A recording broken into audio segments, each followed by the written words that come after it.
ఎన్టీఆర్ భరోసా పింఛన్ల పంపిణీ కార్యక్రమంలో భాగంగా మంగళగిరి పట్టణంలో టిట్కో సముదాయంలో గుంటూరు జిల్లా కలెక్టర్ ఏ తమీం అన్సారియా పాల్గొని పింఛన్లను పంపిణీ చేశారు. వివిధ విభాగాల పింఛనుదారులకు పంపిణీ చేసి వారితో ముఖాముఖీ మాట్లాడారు. రాష్ట్ర ప్రభుత్వం పెద్ద ఎత్తున ఎన్టీఆర్ భరోసా పింఛన్లను అందిస్తుందన్నారు. దీనిని సద్వినియోగం చేసుకోవాలని కోరారు. జిల్లాలో మొత్తం 2,56,904 మంది పింఛనుదారులకు 1,134 కోట్లు పంపిణీ జరుగుతుందని చెప్పారు. జిల్లా వ్యాప్తంగా జిల్లా గ్రామీణాభివృద్ధి సంస్థ అధికారులు, మెప్మా, మండల పరిషత్ అభివృద్ధి అధికారులు, గ్రామ వార్డు సచివాలయ అధికారులు, సిబ్బంది ఇందులో నిమగ్నమయ్యారని తెలిపారు. మొత్తం పింఛన్లలో వృద్ధాప్యపు పింఛన్లు 11,18,174, వితంతువులు 70,112, చేనేతకారులు 3,86,243, గీత కార్మికులు 443, మత్స్యకారులు 570, ఒంటరి మహిళలు 11,330, చర్మకారులు 876, హిజ్రాలు 67, హెచ్ఐవి బాధితులు 2,614, కళాకారులు 77, డప్పు కళాకారులు 854, దివ్యాంగులు 24,835, వైద్య సంబంధిత పింఛనుదారులు 16,167, సైనిక సంక్షేమం 28, అభయహస్తం 3,994, అమరావతి భూముల సంబంధిత 17,401 పింఛన్లు పంపిణీ జరుగుతుందన్నారు. అక్టోబర్ 1వ తేదీ ఉదయం నుండి పంపిణీ జరుగుతుందని, 1వ తేదీన తీసుకోలేని వారికి 3వ తేదీన పంపిణీ జరుగుతుందని ఆమె చెప్పారు. ముఖాముఖిలో భాగంగా స్థానికంగా మౌలిక సదుపాయాలు కొరత ఉందని, మురుగునీరు రహదారులపై నిలువ ఉంటుందని, కుక్కలు బెడద ఉందని స్థానికులు తెలియజేయగా సంబంధిత అధికారులను పరిష్కరించాలని ఆదేశించారు. సూపర్ జీఎస్టీ, సూపర్ సేవింగ్స్పై ప్రజల్లో అవగాహన, అధికారులు నిర్వహిస్తున్న కార్యక్రమాలను అడిగి తెలుసుకున్నారు. వర్షాకాలం ప్రభావం వలన వ్యాధులు వ్యాపించే అవకాశం ఉన్నందున మరగ కాచి చల్లార్చిన నీటిని తాగాలని, పరిసరాలను పరిశుభ్రంగా ఉంచుకోవాలని సూచించారు. ఈ కార్యక్రమంలో స్థానిక ఎంటీఎంసీ అధికారులు తదితరులు పాల్గొన్నారు. ఈరోజు అక్టోబర్ 1 నాటికి పెన్షన్ డిస్ట్రిబ్యూషన్స్ మన జిల్లాలో దాదాపు 2,53,992 పెన్షనర్స్ ఉన్నారు. వారందరికీ కూడా ఇంటింటికి వెళ్ళి పెన్షన్ డిస్ట్రిబ్యూషన్ అనేది చేయడం జరుగుతుంది. ఇక్కడ ఎంటీఎంసీ పరిధిలో ఉన్న టిట్కో హౌసింగ్ కాలనీలో ఇక్కడ ఉన్న పెన్షనర్స్కు డైరెక్ట్గా వచ్చి పెన్షన్ డిస్ట్రిబ్యూషన్ చేయడం కూడా జరిగింది. ఇక్కడ ఉన్న కమిషనర్ గారు, అదేవిధంగా లోకల్ పబ్లిక్ రిప్రజెంటేటివ్స్ చేసి అందరితో కలిసి వారి ఇంటికి వెళ్ళి పెన్షన్ డిస్ట్రిబ్యూషన్ చేయడం కూడా జరిగింది. ఇక్కడ టిట్కో హౌస్లో కొన్ని ఇన్ఫ్రాస్ట్రక్చర్ ఇష్యూస్ గురించి ఇక్కడ ఉన్న పీపుల్ చెప్పడం జరిగింది. దాన్ని కూడా త్వరలోనే సరి చేయమని కమిషనర్ గారికి చెప్పడం జరిగింది.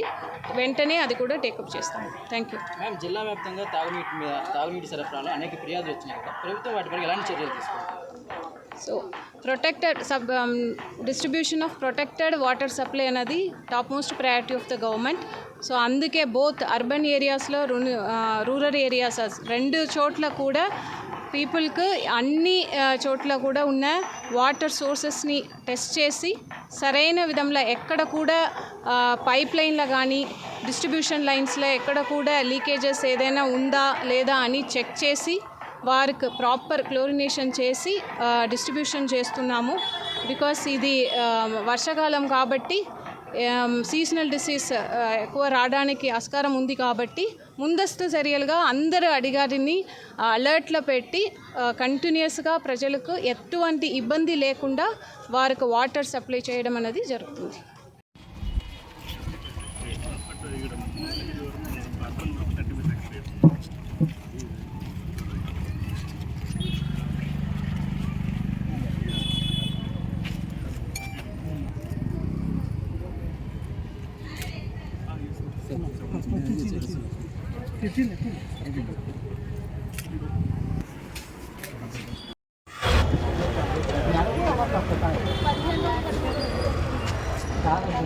ఇంట్లో కూడా నీళ్ళు వస్తున్నాయి మేడం.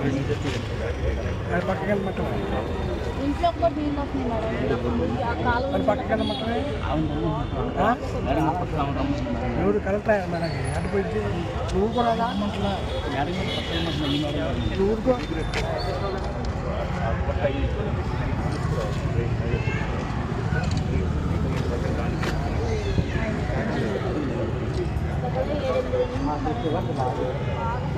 వానాకాలం వాటర్ డౌన్ మొత్తం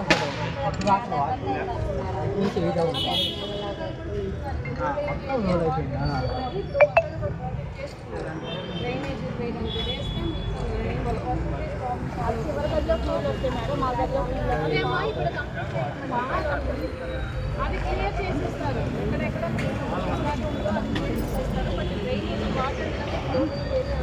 బట్ దానికే దాని కార్పొరేషన్కి పని చేస్తున్నారు. చాలా మా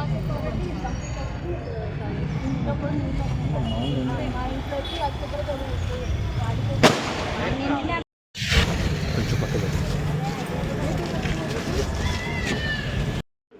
మీకు సూపర్ జిఎస్టీ సూపర్ సేవింగ్స్ గురించి చెప్పారా?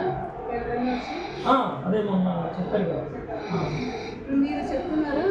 అన్నిటి మీద తగ్గుతున్నాయి, గ్రోసరీస్ మీద కానీ మామూలుగా తగ్గుతున్నాయి. మీరు కూడా అదే పెట్టాలి, పెట్టాలి. ఇంకా ఏం పెట్టలేదు. పెట్టించండి. పాంప్లెట్ అయినా నార్మల్గా పెడితే సరే. ఏదన్నా కానీ ఆల్టర్నేటివ్ కొంతమంది ఏంటంటే ఆర్ఓ వాళ్ళు పెట్టుకున్న వాళ్ళు కొంతమంది ఇబ్బంది ఉన్నారు. ఆర్ఓ లేని వాళ్ళు ఎక్కువ మంది ఉన్నారు. ఈ వాటర్ వాడుతున్నారు కానీ రన్నింగ్ వాటర్ అయితే ఆర్ఓ అందరికీ ఎక్కువలో మంచినీళ్ళు సదుపాయం లేదు.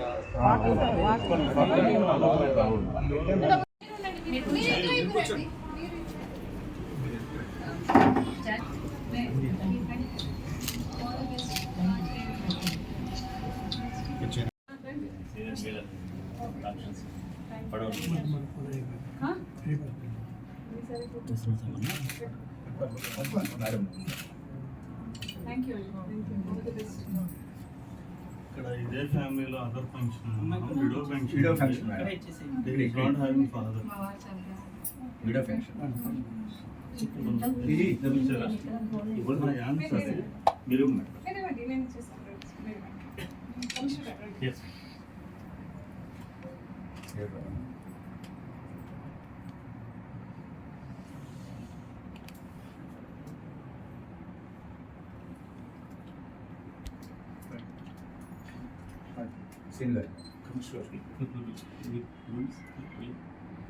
సార్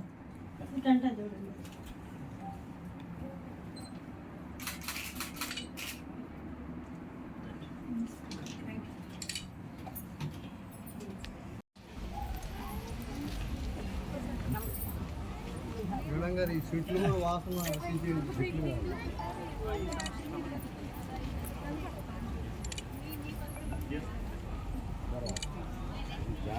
గోడ పెడితే దాంట్లో ఇవి రాకుండా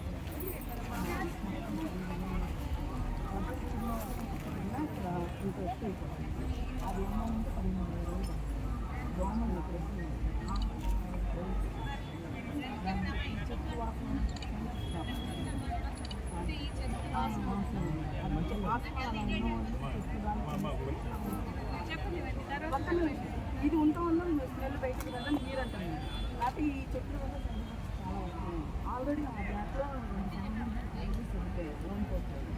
ఆల్రెడీ నేను పథకాలు ఆల్రెడీ